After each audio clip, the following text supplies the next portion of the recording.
social media world we live in, we share all kinds of things, pictures of ourselves, and yes, you have the shamers out there, but there's also something known as the fat acceptance movement. Our Jimmy Lee weighs in on fat acceptance. You know I'm all about that bass, no trouble. It's all over Facebook, Twitter, and Instagram. Hashtag every size is beautiful. Lose hate, not weight. Women of all shapes and sizes flaunting their curves.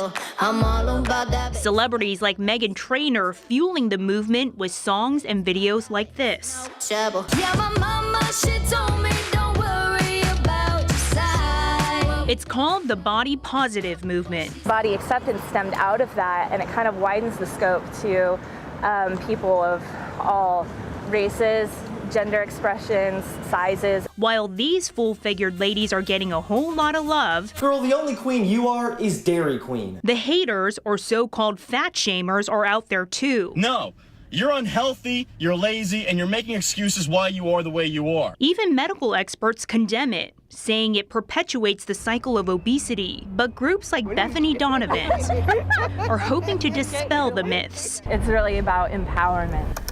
Giving the critics something else to talk about. Shaming people who are larger is very devastating and can actually cause more binge eating and self-deprecating behaviors. So it actually is the opposite effect of what's intended. Bethany is a living testament of the struggle with body image and weight. I am recovered from an eating disorder.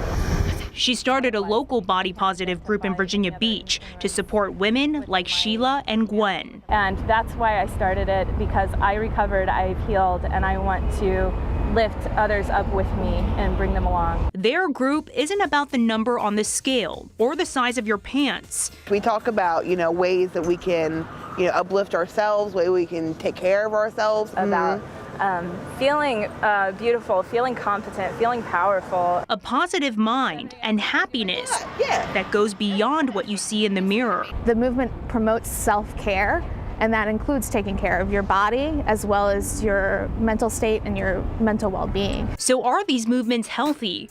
Or are they contributing to America's growing waistline? I don't think the research is conclusive yet on what it's doing. Dr. Barbara Kubik is a clinical psychologist who works with people with eating disorders and obesity issues. She says there are some positive things that are happening in our culture. For example, just this year, Sports Illustrated, had those 3 different covers, and one of the covers was, I think her name is Ashley Graham, had Ashley Graham on the cover. And she is a plus-size model. Every day, we're inundated with these images on social media. What social media is doing in regards to our body image, I think time is going to tell. While there may not be definitive answers yet, Dr. Kubik says the key is to focus on health, not image. If we focused on health, I think most people would develop whatever their natural body size was intended to be.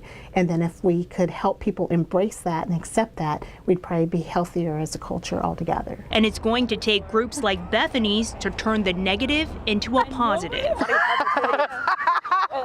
And we want to know what you think about this movement. Is it healthy or is it unhealthy? Head to our website or Facebook page so we can continue the conversation. Jemmy Lee, 13 News Now. And now your 13 News Now.